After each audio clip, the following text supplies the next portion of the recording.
Hello, everyone at WhatCulture Wrestling. My name is Simon Miller, as you know, and today is my honor and it's my privilege to say I am joined by the one and only Chris Jericho. Chris, how you doing today? Yes, how you doing, man? Good. I'm doing great. Thank you. Good. Now, kind of crazy because we're not really going to talk about wrestling today. We're not even going to talk about your band. We're not going to talk about your TV appearances. We're not going to talk about your podcast. We're going to talk about the fact that you've invented a new hat for yourself and you've become a film producer and you are the man behind the documentary I'm Too Old for This Shit. Featuring the band Siren. Now, I got to know where the hell you came up or how the hell you found this story, because I'm a massive fan of all this kind of music. Hold my hands up. I'd never heard of Siren, not a band that I'd ever come across. And then to learn what they did in this 30-year journey, genuinely, it blew my brain. How on earth did you come across? That's kind of the idea. You're not supposed to have heard of Siren. Nobody did. And that's one of the reasons why I thought the story was so interesting about how this band that hadn't done anything in over 30 years suddenly finds out that they have a massive fan base in Europe, in Germany, and get this offer to play a big heavy metal festival to appease this fan base that they never knew they had. I just thought, like, I've been in bands for longer than 30 years, but I've been in Fozzy, for example, for 20 years, and that never happens. Like, usually maybe a band is together for a bit and they play some tours and do some shows and then break up and then reunite and everybody's happy. This is a band that never did any of that. They released a demo when they were pretty much teenagers that somehow found its way overseas and had cultivated over 30 years to growing this group of people that wanted to see them and thought they were almost godlike, if you will. And some of the people you see in the documentary feel that way. So, and the funniest thing of all is that the drummer of the band, Ed Aborn, is a friend of mine for 20 years. And I always knew that he played in a band when he was, in high school or in his early days, but didn't we all? Like, everybody played in a band that was going to be huge and rich and famous or whatever. So when he came to me a few years ago, said, yeah, we got this offer to play this festival and we have no idea how it even happened. And we have this fan base. I'm like, come on. Doesn't happen. Bullshit. Yeah, absolutely. So I knew it would make either. That's when I decided to send a camera crew there, because I knew it would either be a giant disaster or it would be something that is the most heartwarming, feel-good story ever. And what I found was better than I ever expected. And that's the thing as well, because when you go through the documentary as well, it's not just about the fact that, you say teenagers start band, really embrace the metal scene at the time, and then don't find anywhere, go their separate ways. There's controversy, there's sadness, there's illnesses, there's disease. Yeah. Like, you have somehow managed to come across this story that has all the usual tropes of a Hollywood movie, and yet it's real. And I don't want to spoil it too much, because I know when I went through it, when you find out about why they went their separate ways and how close they were, you're kind of banging your head against a wall, because, like you say, you've been in bands for ages. I was lucky enough to be in some bands when I was a kid. Some reason it becomes like a family and you all fall out. But to be on the precipice of what could have been success back then and then not make it and then fall out and talk to each other for 30 years, it's kind of heartbreaking. Well, it is. And that's the thing, too, is that we were fortunate to be able to film this documentary in real time. And what I mean by that is a lot of documentaries, they'll show clips from the past, so they'll be focusing on something that happened, 20, 30 years ago on, here's a documentary on the Rolling Stones, and they'll show, stuff from the past and all that sort of thing, archive footage. We were getting, we had the archive footage, but we were getting the real story as it was happening, as it was unfolding. And the reason why I called it I'm Too Old for This Shit was because I knew that at some point in time, somebody in the band would say that. And they did. And the director, Nathan Mowry, who did the Judas video and all the last 4 Fozzy videos, we have a great rapport. And one day, he would text me what's going on in Germany. He's like, dude, they said it. Really? Yeah, I'm too old for this shit. Dude, they said it again. So now we don't even have to, it's a documentary. You can make them say it, but they were actually saying it. And the reason why I knew they would is because these are guys that some of them were still playing, but they were not rock and roll guys. Yeah. They were not road dogs that know what it's like to travel across the world to play a show with all the gear that you need and the back line and just getting yourself organized. The one cat lost his passport for 10 minutes in his own jacket. And stuff like that happens all the time. And the fact they'd never experienced it, I knew at some point someone would say, this is ridiculous. I'm too old for this shit. This is not for me. And that's another great part of the story, is that these are guys that had office jobs and, were computer programmers. And now here they are living this dream that they had decades and decades earlier. And it finally came through in their mid-50s, finally came true. And that, to me, I thought was the crux of the story. Whether you like rock and roll or heavy metal or not, it's not really about that. It's about these guys who had this chance to live the dream that they set out to accomplish basically when they were kids. You just never give up, because you never know what can happen in life. And this is a pure extreme example of that. I mean, it's inspiring, and it's also nuts. Exactly. Because, I mean, the way they get in touch with them, they just mention, people just, started mentioning the band's name, like, oh, we love you. And they're all like, yeah, whatever. Don't. Right. Like, is anybody going to care? Like, are you seriously telling me that we have this giant fan base overseas? Yes.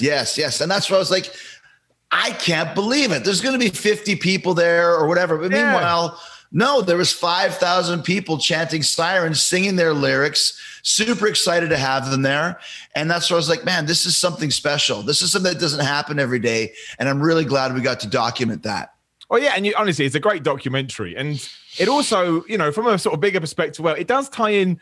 Germany just seems to be obsessed with that kind of genre of music. Mm-hmm. Since like the new wave of British heavy metal came until now. They don't seem to have, taken their foot off the gas at all, because not to this extent, but, I know bands that I was growing up when I was a kid, and they always found some, not success, but they'd always get booked over in Germany. So how sure. Get booked over in Germany? And I guess that's, that love for the music has just never died. Well, and that was my point too. Like some people say, this reminds me a lot of like the Anvil movie that came out, last decade.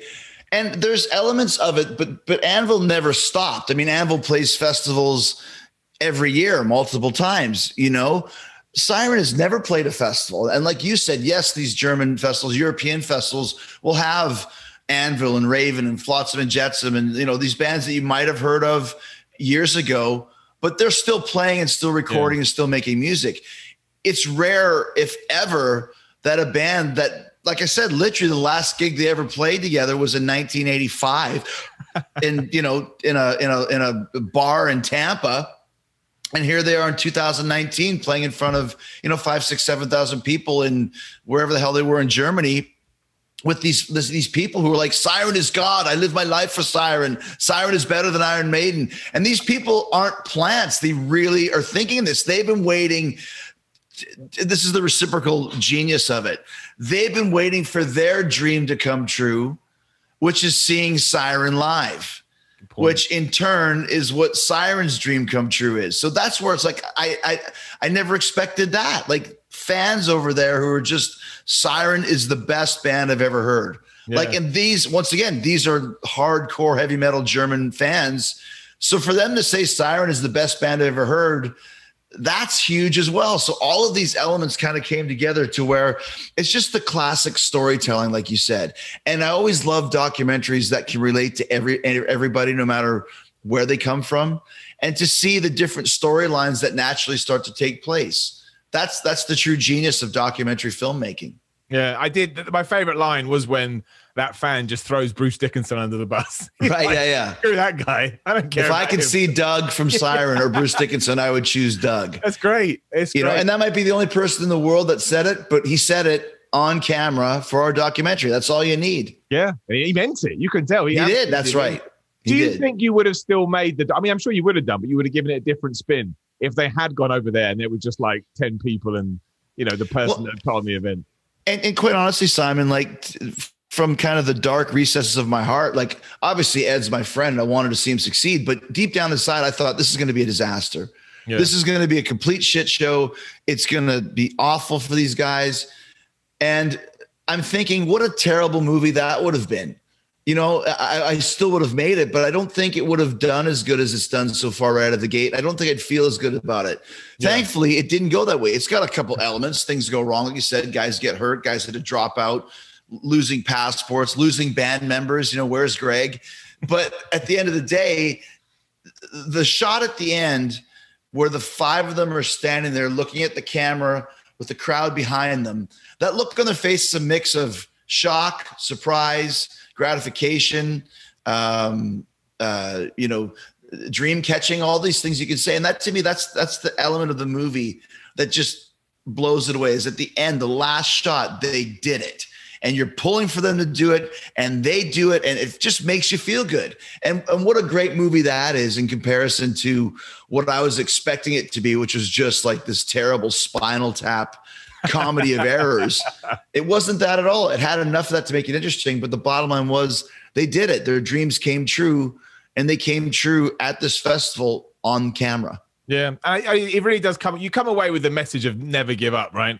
That's what I thought was awesome. It's just like, again, it's the shot at the end where if they never play a gig as long as they live, they're going to be good. And as it turns out, they released an album this year, which I released another album. They had other gigs planned before the pandemic. You know, it's similar to Luther in AEW, who wrestled for 30 years and never had a national television contract. It just never happened for him. And why do things happen? This happens, but now he is, you know, the same age basically as Ed is in Siren, and they both had their dreams come true at this late stage in life. And like you said, that's very inspiring. It's very emotional. I think people can take this, whether you're 15 years old or whether you're 55 years old, you'll get that same sense of like, man, I'm not going to give up on what I want to do, because you just never fucking know. Yeah, but honestly, but you can tie into that as well, because I did want to, you know, the kind of story when I was trying to relate it to yourself as well was, I'm pretty sure when you started wrestling, be it, you know, around the world or whenever, you didn't think in 20, 30 years, I'm going to be coming out to the entrance music and it's going to be my band that's toured the entire globe playing. Yeah. I'm sure you had that idea, but having the idea and actually getting to do it are two hugely different things. Yeah. I mean, you never really can plan for that sort of thing. You know, I mean, the fact that, I think one of the greatest moments of my career was 1 year ago, basically at this time exactly, was when I was coming to the ring for the main event of the wrestling company that I helped to start, to the song that I sang and helped develop and record on the cruise that I invented and helped develop. It's kind of like all these cool things happening at once. And you can never plan for that. All you ever planned to do, all I ever wanted to do was just make a living and travel the world doing something that I always loved and wanted to do. So, and like you said, dreams go in different cycles. You know, once you achieve this, then you want to achieve that. Once you achieve that, then you want to achieve this. And that's the sign of a true professional that has passion for what he does. Yeah. Well, I mean, it's kind of like Fozzy as well, right? You guys started out as cover artists, really, or almost like a Steel Panther kind of a band. And then you wanted to make your own music, and you've done 5 albums now, maybe more actually. We're just finishing up our 8th, but we have 5 top 30 songs and 3 top 10 songs on the radio over here. And Judas, it looks like in the next probably 6 to 8 months is going to go gold, which that's pretty good. Song, which in this day and age to go gold is ridiculous. 75 million streams you need to go gold. And so we're on pace to do that. So once again, to put a gold record on my wall, I mean, that's just fucking unbelievable. But what does that mean? Well, that means now that we've got a gold record, now we want a #1 record. You know, in the States, rock radio is still very influential and still very important, shall we say. And, you know, our next record that we're pretty much finishing up, I mean, we need to get some #1s, and we have some that I think there's 4 or 5 songs that can go to #1. You know, so like I said, now you get this and then you want that. And when you get that, then you want this. And that's what being a pro is all about, you know? Yeah. Well, just to give you one last question then, again, right. So film production's done, or film producer's done. You've got that in your rear window. So where does Chris Jericho, the professional, go next? Is there anything else you actually haven't done that you would like to sink your teeth into? You know, like I never really sat down and said, oh, I want to be a film producer. It just kind of fell into my lap. And I'm like, well, I can do this. You know, I've got a great team of people surrounding me that we've figured out how to do it. And it took almost 2 years to sell it. You know, we sold it to a company called Gravitas, with just we'll put it up on iTunes. And then suddenly a week later, it's up everywhere. And it's now, you know, in Canada, and it's in all North America. Now there's deals being discussed for the UK, for Europe. It just snowballs, right? So as far as future, I don't know. When it happens, it'll happen. And for right now, it's just to continue to help AEW grow and continue to build it as the best wrestling company in the world. And to get those #1s with Fozzy when our next record comes out and continue to grow the band.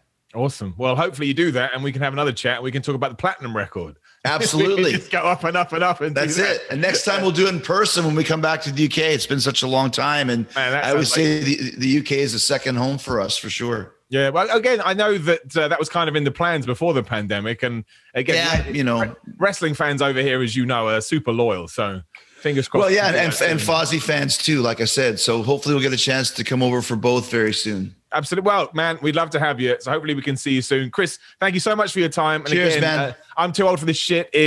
When's it out over here in the UK? Obviously, I was allowed to see it. We're working on that now, like I said, because of how great it's done over here. There's already talks about having it released overseas. So hopefully very soon, so everyone can see it. Absolutely. And you should check it out. Otherwise, like the video, share it, subscribe. You know the usual YouTube stuff. And we'll see you on the next one. Cheers, guys. Thank you.